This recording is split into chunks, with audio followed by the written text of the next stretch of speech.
That's still 5 seconds.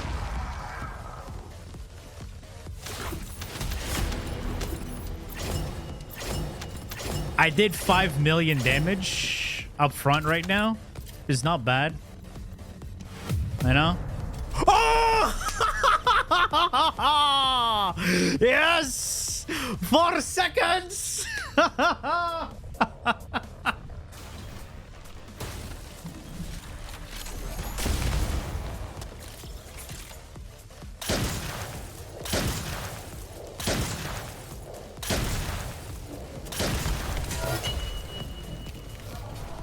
What's good, folks? It's Nightmare Frame here with a new First Descendant video talking about Hailey, the newest Descendant. Hailey is currently the best bossing Descendant that uses ability DPS, pretty much taking Lepic off the throne. One thing you have to know about Hailey is that she focuses on debuffs and raw power. Her two main damaging skills have very high skill power modifiers, so to optimize your damage, you want to focus on getting a lot of raw skill power and a sniper. Let's go over her passive real quick. The further you are from an enemy, the more weak point damage you deal to the target. Weak points are pretty much headshots on regular enemies and the breakable parts on Colossi. Her skills are split between dimensioned and singular, but if you want to deal damage, you want a singular chill reactor. Her first skill, this shoots out a 9-round burst that hits in quick succession and applies 2 debuffs, Cryo and Flash Freezing. Cryo has enemies take 50% more damage, and Flash Freezing reduces enemies' action speed. And the skill stacks up to 9 times, and the debuff is capped to 50%, and any damage done with her fourth skill will remove 1 stack of Cryo. When you run out of stacks, you lose the debuff, pretty much. Her second skill being the slowest and janky one, but still has a very high multiplier. It's a one and done skill. This deals massive damage and debuffs the enemy with Cryo and Flash Freezing. When she deploys this skill, she'll knock back enemies around her. It has indirect AoE damage and direct hit damage. On direct hit, she will deal substantial amounts of damage and apply 5 stacks of Cryo and Freezing, while the indirect AoE applies 2 stacks. The third skill is a buff to your abilities and weapons, making her a decent weapon platformer as well as a single target nuker. It is a stacking bonus that stacks up to 16 stacks, and every time the stack builds up, it reduces your movement speed, but you gain skill and firearm critical hit rate and penetration. And when you reach maximum stacks, you also gain critical hit damage to both your firearm and skills. And as you're building up stacks with this skill, it drains mana over time, and this mana loss will synergize with your fourth skill. Also, reaching max stacks, you're immune to knockdown and staggers, and dodge rolling will reduce these stacks by a bit.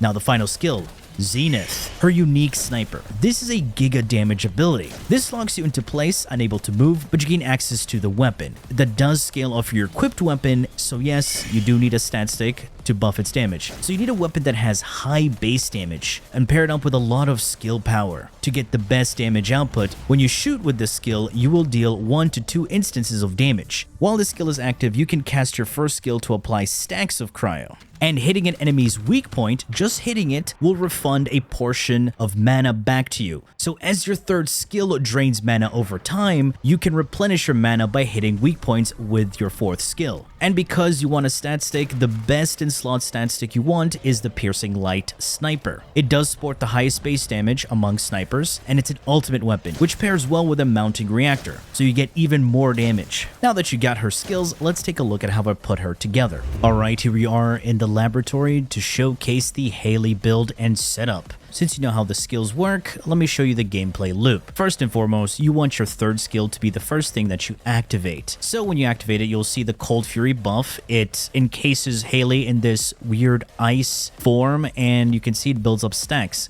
When these stacks are built up, she is slow even when she is sprinting. Dodge rolling will reduce the stacks, but it will continue to build up stacks when you stop the dodge roll. As you can see, it drains your mana over time. I'm currently level 5, so my mana is still pretty low at 300, but she can easily sustain this mana if she uses her fourth skill and hit weak point. So when you activate the fourth skill, have a look at the mana right there.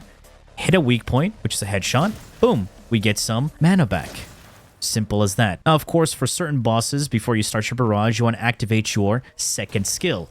This will deal substantial amount of damage and will proc the debuff on them. Once that debuff is up, you can use your fourth skill, follow up with your 1, to maintain that debuff and shoot enemies. And you have noticed, whenever you shoot an enemy, have a look at the cryo debuff. Whenever you shoot an enemy, boom, we reduce a stack of that debuff. That debuff will stay there, debuffing them so they take more damage. However, when you run out of stacks, that's when you run out of the debuff. Now, I was unfortunate to not get a singular reactor with a piercing light mounting, but I did manage to get a perforator. The one thing you want on the reactor is, of course, chill, singular, and the substats needs to be crit damage and damage to Colossus. That is the best in slot. You don't want to have any sort of like crit rate, duration, yada yada. No, she doesn't need that. Crit damage, Colossus damage, the best in slot. However, the next best thing is, of course, chill skill power boost ratio or singular boost ratio, because that's additional skill power and it's not bad to have. But critical damage is also really good, because the fourth skill is also affected by crit mods that are placed on your Descendant. Now, taking a look at the mods that you want on your weapon, if you were to use a piercing light, definitely get yourself a piercing light, because this has a massive base damage.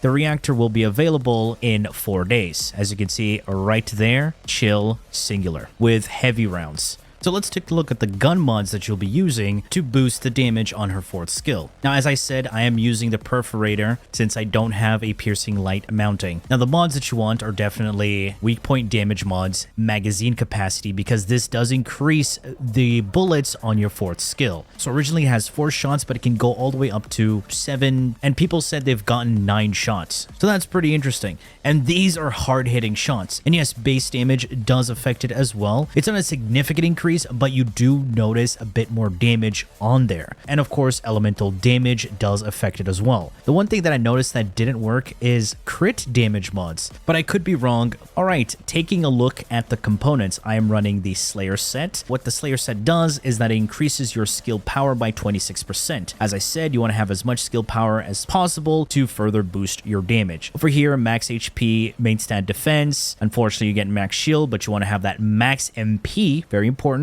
and MP recovery in combat. And over here you have defense, but this also can grant you MP recovery modifier. So defense MP recovery modifier will be God tier. For example, it will look something like this. So this is a God roll. So if you can get that roll on this piece, you're goated. Of course, double gold on this one, you're also goated. And then finally here, a max HP, a max shield, and the second stat can be shield recovery modifier or even toxin resistance. Those are the 2 best options that you have for your processor. Now onto the Hailey modules. As you can see, 3 crit mods, your skill insight for the critical hit rate, skill concentration for the critical hit damage, and then front lines for the crit damage and skill critical hit rate. Front lines is able to max out our skill critical hit rate to 100%, and of course with all the crit damage that we're getting from our reactor and the mods, we get 4.6 times crit damage when we build up our stacks. So right now we have a modded value of 12% crit rate. When you activate the third skill, you can see it goes all the way up to 100%, and yes, this also affects our firearm critical hit rate as well. So if you mod crit hit rate on your firearm, you're going to get even more.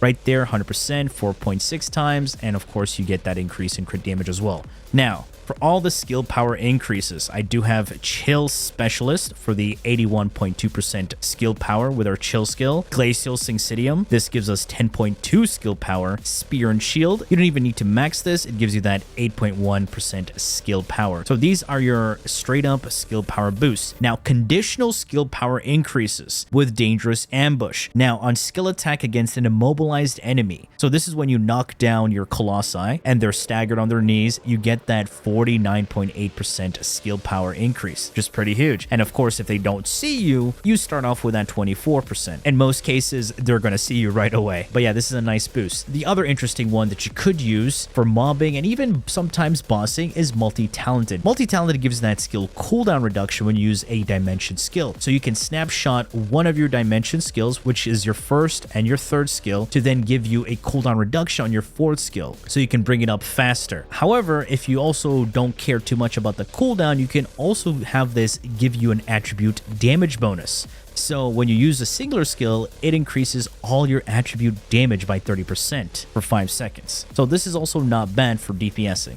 if you want. But because this is Arc-Tech and this is Arc-Tech, you cannot run both of these together. Now, skill cooldown is also pretty nice to have. You can also use MP conversion. As you can see, we're still missing 2 mods, and that's because there is no skill modules available for Hailey at the moment. Who knows, when she gets her skill modules, we might get some quality of life to do with her 4th or 2nd skill. Final mod can be literally whatever you want. I recommend to double stack cooldown reduction if you want a higher uptime on your Zenith, so you can put MP conversion with nimble fingers. At the moment, this is what I have, and we did a 4-second clear on Pyro, and you can pretty much one phase a lot of bosses. Anyway, folks, that has been it from this Hailey showcase. Hopefully she makes sense to you, and I covered the important aspects that you need to know for Hailey. If there's anything that I missed or made a mistake on, please feel free to comment down below, as this is a first impressions video, as I was able to put this video out pretty quickly. Anyway, that has been it for me. I do hope you enjoyed this video and learned something from it, and if you did, please feel free to leave a like, share, and subscribe for more First Descendant content, streams, and so much more. Do refer to the description. Thanks for watching. As always, peace. Bye-bye now.